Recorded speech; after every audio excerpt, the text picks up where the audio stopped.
Armors in 7 Days to Die 1.0 for Xbox and PlayStation have changed massively.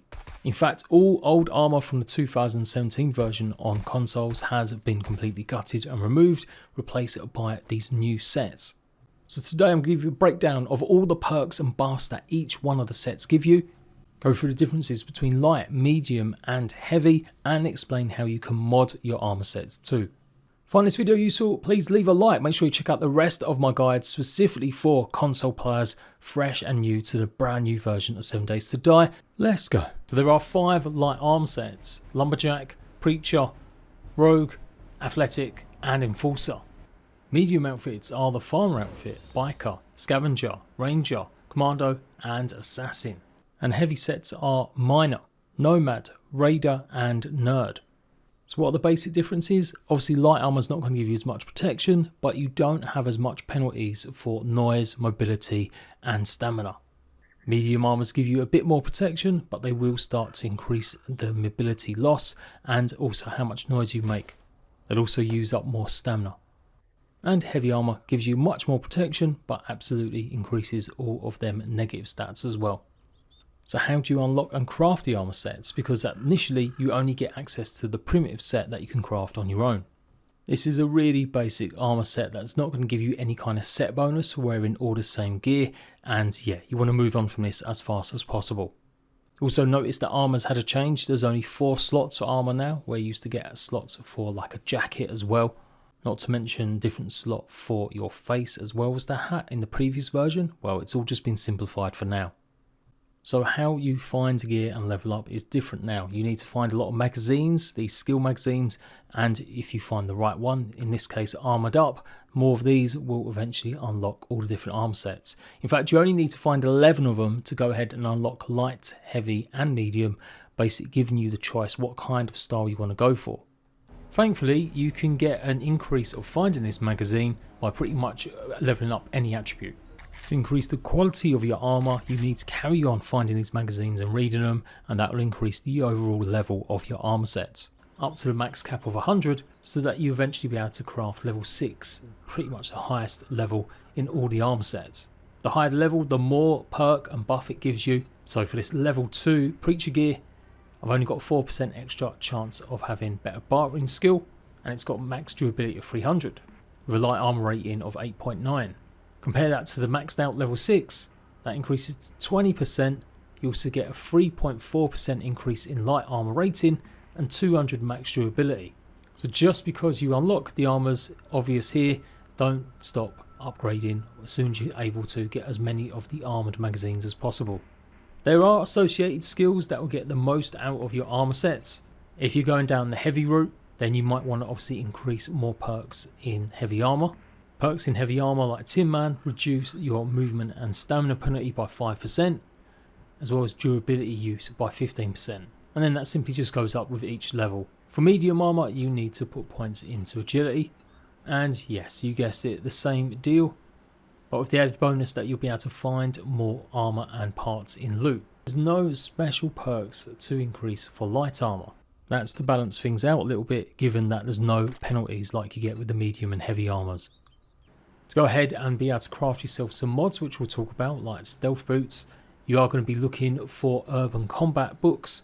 These are particularly good because you'll have the stealth boots mod. Sneaking over trash makes no sound. Sneaking landings makes less sound. Armor doesn't slow you down when in combat. So some really good additions. At the end of this video, we are going to talk about armor mods a bit more, and I'm going to show you all the different ones. So let's take a look at the buffs for the light armor sets. Craft a lumberjack helmet, and you're going to get more increase in how much wood you harvest. Lumberjack outfit is going to give you increase in capacity. The gloves increase in max melee damage, and you'll get an increase in stamina regen and running when you've crafted or found lumberjack boots. These stats and values all change depending on the level of the item. And yeah, it's worth pointing out that the quality of the item dictates how many slots you have for the modifications. So the lower the quality, you'll only have 1 or 2 slots. The higher, you can get up to 4 slots for armor modifications, and you can go ahead and customize and change the color just by using the die packs. You'll get double the amount of wood from harvesting and 10% less stamina when using axes. And this is where the armor sets really start to come alive. This is the perk you get for wearing all 4 pieces of the lumberjack gear, with all armor sets having a special perk that you get bonus for wearing all the same gear. Next up, we've got the preacher set. Wearing the hat's going to give an increase in bartering, undead damage resistance when you wear the outfit, do extra damage against the undead with the gloves, and treated crit healing. You'll recover more from critical hits that you receive when you use any kind of healing. The full set bonus reduces your chance of critical injuries by 10% and infection chances by 10%. Want to live out your ninja fantasies? Then you're going to need the rogue set. You get a percentage chance to increase loot bonus with the helmet, extra sneak with the actual outfit. With the gloves, become a lock picking master with extra increase in speed and success, and safe full distance with the boots. If you wear the full set bonus, you'll get an additional 15% more cash and dukes in loot. For the athletic build set, you're going to get an increase in your fitness with the hat, max health bonus with the outfit, stamina bonus with the gloves and shoes, an extra increase in your run speed. The set bonus means you'll spend less on food and water, 10%. Next up, the enforcer. Snazzy glasses going to give you an increase in bartering. For the outfit, a critical resist. Fuel usage consumption is reduced with the gloves, and your run speed is increased with the boots again. I would say it's probably one of the more boring sets. Wearing the full set is going to give you a .44 ammo, doing 5% more damage, and with the Magnum Desert Vulture reload 5% faster. Okay, moving on to the medium gear sets. We've got the farmer set. As you would expect, it's going to give you boosts to growing crops and stuff. So the hat's going to give you more chance of finding seeds in loot. The outfit's going to give you a chance to get more crops, 50% increase. The glove's going to give you an increase in the ability to do rifle damage. And wearing the boots gives you a chance to get a seed when harvesting. The full set bonus, 15% more health and stamina from food. So the biker gear is, a choice. You get an increase in stun resistance for the helmet, increase of max health wearing the outfit, extra melee weapon damage with the gloves, and less stamina using melee weapons with the boots. The full set is going to give you a reduction in fuel when you're riding your mini bikes or motorcycles. You'll also find that your armor rating is increased too. It's a pretty cool design. Shame you'll never see the back of it much, but you obviously have got this little nice skull embroidered, that's the one. And yeah, she's looking pretty badass here, not gonna lie. So for the scavenger set, when you're wearing the hat, you're going to get an XP gain while salvaging. That goes up to 60% once you've got it maxed. An increase of carrying capacity for the outfit. You'll get more salvage when you use the gloves. And a reduction in salvage stamina when you use the boots. Full set bonus is that you'll find better quality loot. Moving on to the ranger gear, you've got an increase in bartering when you've got the hat. For the outfit, extra health. Use gloves and you get an increase in any revolver or lever action damage from guns, and a max stamina bonus when you're wearing the boots. The full set bonus reloads 5% faster revolvers, and again lever action rifles. So taking a look at the commando, and you've got more stun resist with the hat, natural crit healing with the outfit, extra range damage with the gloves, and extra run speed with the boots. Full set bonus is recovery items work faster. Now the assassin gear is something I've seen a lot of other people say is probably one of the better armors. An extra increase in sneak damage using the hood, sneak effectiveness using the chest piece, attack speed with the gloves, and stealth sprint noise reduction, so maybe even more valuable when trying to loot a dangerous area without making much commotion. And the set bonus gives you a percentage chance of being hidden quicker. Okay, so moving on to the heavy armor sets, and even more of a increase in penalty to certain things. So low mobility is going to have a hit, also make a lot more noise. So wearing a helmet gives you a bonus to ores that you mine. Mining tools won't use as much stamina while wearing the outfit. Ore block damage is reduced by 50% using the gloves, basically giving you an increase in the amount of damage you do with mining tools, and you get an extra increase in safe fall damage with the boots. The full set bonus gives you a reduction in the amount of durability your tools take. The nomad gear, another heavy armor set obviously. The headgear is going to give you a reduction in your food and water use. The chest, an increase in carrying. The gloves give you more damage against radiated enemies and an increase in run speed with the boots. Full set bonus, use 5%. Full set bonus, use less food and water when recovering stamina. For the raider set, you've got more stun resistance with the helmet, natural critical healing with the chest piece, more melee weapon damage with the gloves, and again safe fall distance with the boots. So with the gloves you'll basically just do more damage with melee weapons. Any critical hits you take wearing the chest piece, they'll be reduced. And the full bonus set reduces the chance of critical injuries. Yeah, they're okay, I guess. Given our best, I guess, apocalyptic Iron Man impression. And lastly, perhaps one of the most bonkers looking ones, is the Nerd Armor set. Gain more XP with the helmet, extra skill point chance with the chest piece, get more weapon damage while using any weapons governed by intellect, and again safe fall distance with the boots.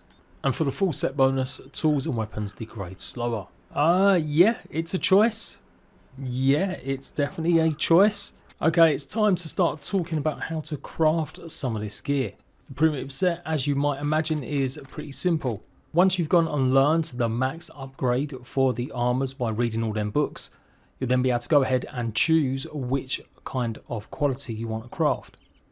You can see as the primitive goes up, the more cost it costs and more ingredients needed, including legendary parts to craft that final tier 6. Now obviously you don't want to be wasting them legendary parts that are really hard to come by, and I'll explain a bit later, on your most basic gear. So at tier 1 you're going to need an armor crafting kit and leather to go ahead and make the assassin boots. Armor crafting kits, obviously you get the armor parts from dismantling any armor that you don't need, and then you combine that with some other basic ingredients to make the crafting kits. Increases obviously as you go up levels, adding in forged iron once it gets level 3, forged steel once it gets level 5, and again legendary parts once it gets level 6. And that's the same deal for each piece of this gear. One good thing is everything's simplified. Each piece of armor is going to cost exactly the same resources to craft, with some minor differences in some of the gear and ingredients. Basically the only difference will be cloth and maybe leather, depending on which armor set you're trying to make. And so legendary parts. The rest of the resources, as mentioned, you'll be able to find pretty much easy enough. Well, maybe not that easy, but they are doable. Legendary parts, however, may be a bit more difficult. You may need to go to much more dangerous points of interest to go ahead and loot them. You also maybe be able to find legendary bundles of gear as well out in the wild, but these tend to be for weapons rather than any armor.